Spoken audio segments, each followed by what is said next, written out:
Player ने अपने छोटे से करियर में वो रिकॉर्ड्स बना लिए थे जिनके बारे में एक आम बांग्लादेशी प्लेयर सिर्फ सोच ही सकता है।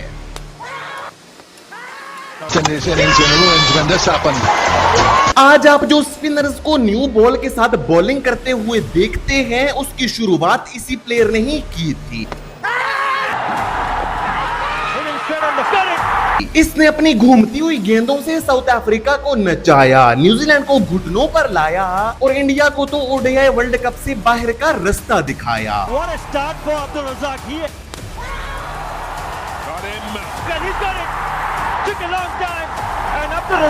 जी हाँ, मैं बात कर रहा हूँ one of the pioneers of Bangladesh spin legacy की। मैं बात कर रहा हूँ अब्दुल रज़ाक की।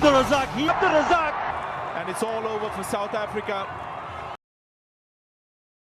तो ये कहानी शुरू होती है 15 जून 1982 को, जब अब्दुल रज़ाक ने बांग्लादेश के कुल्ला डिवीजन के शहर कुल्ला में आंख खोली। अब्दुल रज़ाक के वालिदैन के रिलेटेड या फिर उनके फैमिली बैकग्राउंड के रिलेटेड कोई ज्यादा डेटा पब्लिकली अवेलेबल नहीं है, लेकिन जो चीज पब्लिकली डॉक्यूमेंटेड है वो ये है कि कुल्ला जैसे बड़े शहर में रहने की वजह से अब्दुल रज़ाक के पास बेहतर क्रिकेट फैसिलिटीज और अपॉर्चुनिटीज मौजूद थी। उनके पास अच्छी क्रिकेट अकेडमीज का एक्सेस था और काफी छोटी सी उम्र से ही उन्होंने क्रिकेट क्लब्स के लिए भी क्रिकेट खेलना स्टार्ट कर दी थी। जब अब्दुल रज़ाक होश संभाल रहे थे तो ये बांग्लादेश में क्रिकेट के राइज का टाइम था। बांग्लादेश की टीम ने पहली दफा एक ओडीआई वर्ल्ड कप के लिए क्वालिफाई किया था और साल 2000 में बांग्लादेश को उनका टेस्ट प्लेइंग स्टेटस भी मिल गया था। बांग्लादेश की टीम में मशरफी मुर्तजा और शहादत हुसैन जैसे एक्सप्रेस फास्ट बॉलर्स अपनी जगह बना रहे थे, लेकिन बांग्लादेश को अपनी टीम में एक ऐसे स्पिनर की जरूरत थी जो कि न सिर्फ नई बॉल के साथ विकेटें हासिल करने की सलाहियत रखता हो, बल्कि पुरानी बॉल के साथ न सिर्फ रन्स रोक सके बल्कि क्रूशियल मोमेंट्स पर आकर विकेटें भी हासिल कर सके। और इसी गैप को फिल करने की ठान ली थी अब्दुल रज़ाक ने। अब्दुल रज़ाक के करियर को एक बड़ा ब्रेक थ्रू मिला साल 2001 और साल 2002 की नेशनल क्रिकेट लीग में। नेशनल क्रिकेट लीग के इस सीजन में अब्दुल रज़ाक ने कुल्ला डिवीजन की टीम के लिए अपना फर्स्ट क्लास डेब्यू किया।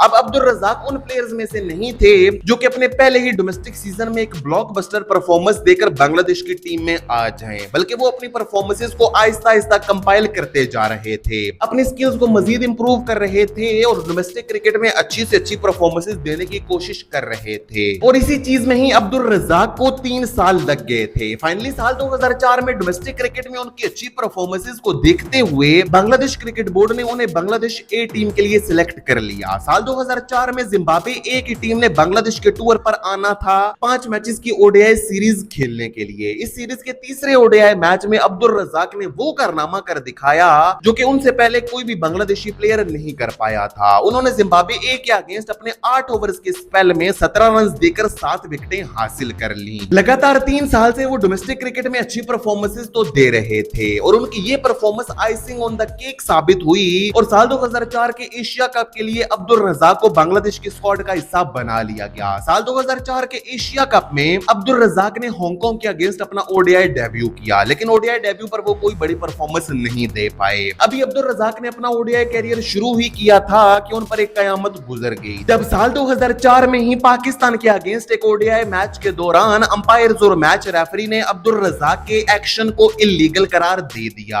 आईसीसी ने अब्दुल रज़ाक पर बैन लगा दिया और आने वाले 6 से 7 माह तक अब्दुल रज़ाक इंटरनेशनल क्रिकेट से दूर रहे। वो डोमेस्टिक क्रिकेट में वापस गए, वापस से कोचेस की निगरानी में अपने एक्शन को ठीक किया और साल 2005 में इंटरनेशनल क्रिकेट में वापसी की। साल 2005 में अब्दुल रज़ाक की ओडीआई क्रिकेट में अच्छी परफॉर्मेंसेस को देखते हुए फाइनली साल 2006 में अब्दुल रज़ाक ने ऑस्ट्रेलिया के अगेंस्ट अपना टेस्ट डेब्यू भी कर लिया, लेकिन वो अपने टेस्ट डेब्यू पर भी कोई बड़ी परफॉर्मेंस नहीं दे पाए थे, जहां पर वो ऑस्ट्रेलिया के अगेंस्ट इस पूरे टेस्ट मैच में विकेट लेस गए थे। लेकिन उनकी जिस चीज ने हर किसी को इंप्रेस किया था वो थी उनकी टाइट लाइन और लेंथ, जहां पर वो बैटर्स को शॉट लगाने का मौका नहीं देते थे और उन्हें काफी ज्यादा सफोकेट कर दिया करते थे। अब अब्दुल रज़ाक का टेस्ट डेब्यू बेशक उतना अच्छा ना गया हो, लेकिन ओडीआई क्रिकेट में वो अच्छी परफॉर्मेंसेस दे रहे थे और ओडीआई क्रिकेट में उनकी जिस परफॉर्मेंस ने उन्हें रातों रात स्टार बना दिया था वो आई थी साल 2007 के ओडीआई वर्ल्ड कप में। साल 2007 के ओडीआई वर्ल्ड कप में अब्दुल रज़ाक ने कुल 13 विकेटें हासिल की थी और उनकी ब्लॉकबस्टर परफॉर्मेंसेस आई थी इंडिया और साउथ अफ्रीका के अगेंस्ट। आपको ये तो मालूम ही है कि उस ओडीआई वर्ल्ड कप में मशरफे मुर्तजा की बेहतरीन बॉलिंग की वजह से ही बांग्लादेश ने इंडिया को शिकस्त दे डाली थी। लेकिन उस मैच में मशरफे मुर्तजा को अपनी बेहतरीन बॉलिंग से सपोर्ट किया था अब्दुल रज़ाक ने, जहां पर उन्होंने 38 रन देकर 3 विकेटें हासिल की थी। इसके साथ साथ उन्होंने सुपर 8 स्टेज में भी साउथ अफ्रीका के अगेंस्ट अपने 10 ओवर्स के स्पेल में 3 विकेटें हासिल की थी सिर्फ 25 रन देकर। और उनकी इस बेहतरीन परफॉर्मेंस की वजह से ही बांग्लादेश ने साउथ अफ्रीका को उस मैच में शिकस्त दे डाली थी। अपनी इन दोनों ब्लॉकबस्टर परफॉर्मेंसेस की वजह से अब्दुल रज़ाक रातों रात बांग्लादेश में एक स्टार बन चुके थे। उनका नाम हर खासो आम की जुबान पर था।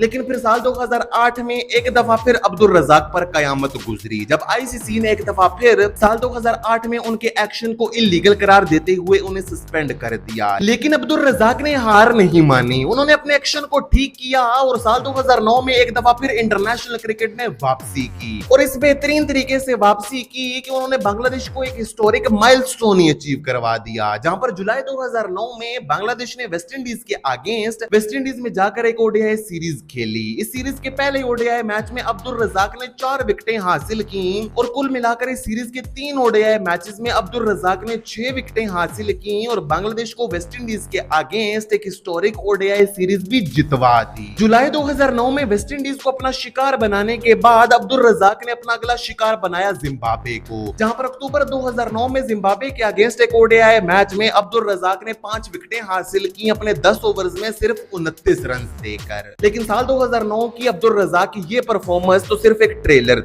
थी उस मूवी का जो कि अब्दुल रज़ाक चलाने वाले थे साल 2010 में। साल 2010 में जिम्बाब्वे के अगेंस्ट एक ओडीआई मैच में अब्दुल रज़ाक ने अपने ओडीआई कैरियर की पहली हैट्रिक स्कोर कर दी। शहादत हुसैन के बाद अब्दुल रज़ाक बांग्लादेश के वो दूसरे बॉलर बने जिन्होंने ओडीआई क्रिकेट में एक हैट्रिक स्कोर की थी। साल 2009 और साल 2010 में उनकी इतनी बेहतरीन परफॉर्मेंसेस को देखते हुए साल 2011 के ओडीआई वर्ल्ड कप के लिए अब्दुल रज़ाक को बांग्लादेश की टीम का हिस्सा बनाया गया था, जहां पर इंग्लैंड के अगेंस्ट बांग्लादेश ने एक हिस्टोरिक जीत हासिल की थी।